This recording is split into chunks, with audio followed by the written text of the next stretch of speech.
let's talk about independent women. We've probably spoke on this before, but let's talk about it again. Independent women. I mean, you don't need nobody. You know, I think that's one of the most masculine traits that you can have. Of I'm an independent woman. I don't mean a man. I want a man. And my biggest one is a prideful woman. I think that's my biggest pet peeve with a woman that's too prideful. That's just very, very much a masculine trait. But you see a lot of these women, say, well, he need to be on my level. He need to do this and, do this, that, and third. I don't need you. And, ultimately what it just boiled down to is this. And they end up getting with dudes who bums, but they don't consider them boyfriends. They don't consider them the husband material. Until they figure out, they go out there and they can't get what they want. Now you might be like, well, why can't independent women, date other guys that's bosses? It's just the balance of yin and yang throughout the universe. You see a lot of people who are naturally fit together. There's a balance.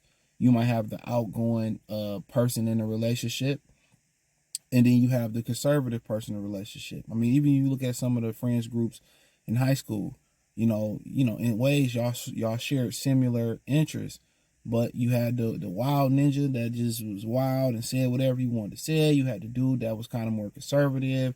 You might have had the guy that was, on the right track. I mean, look at ATL. Just think about the movie ATL for a minute. You had the smart dude. You had, who played Esquire. You had the reserve dude, the cool dude like T.I. Then you had the, Brooklyn, who was like, he was kind of like, the misfit, kind of in the middle type of dude. Then you had his little brother, who just wanted to be cool and be a dope boy. So, you had, friends, even in your friends group, there's a balance. Real chill, real outgoing, or you might say, you might have,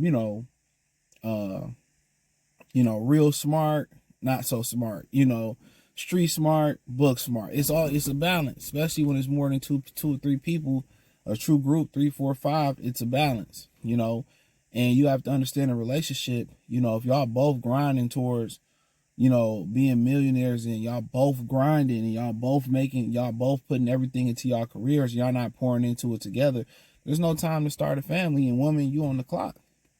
And also that what comes with that is you don't, your masculinity that comes with that. You looking at me as a partner, you know what I'm saying? Like, no, you're up under me. But when you want to be above somebody, I'm independent. No man wants to fight with you. And unfortunately, a lot of times, prying that clam open and getting that pearl inside, it ain't worth it.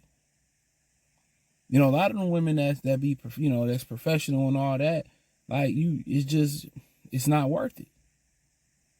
It's nothing special about the sex. It's nothing special about you. You know what I'm saying? It's nothing, super duper suspicious, so what makes you different? There has to be a balance. So when you go the route of I made money, I do this, I do that, and you can't get a dude, check yourself at the door. Either you have to drop your standards, you know what I'm saying? Or you just gotta figure you do what you've been doing. And when I tell you they be like, I'm happily single, that doesn't mean they're not happily having sex. They're having sex that, they having sex part of it, but they're not getting the benefit of a man, the protection of a man, the provision of the man. They can't sleep at night with their eyes closed. They can't even sleep fully. Cause somebody break in, what they gonna do? When they out in public, they can't get the protection of a man. How do you get the protection of the man? You out in public. Men ain't even open the doors for you no more. So who gonna protect you? You got to go get gas late at night because you wanted to be lazy and not get up enough before work. Who's there to protect you? Usually your boyfriend meet you at the gas station. Don't worry about it. I'll pull up and take the car and, do all this, that, and third. They don't think about it. They take all that shit for granted. Go to this, that, and the third. They take advantage of you. Go to the jewelry store. They take advantage of you. Go buy a car. Your boyfriend the one that know how to barter and talk them down or know how to, finesse it. So no man want to be sitting there arguing with you.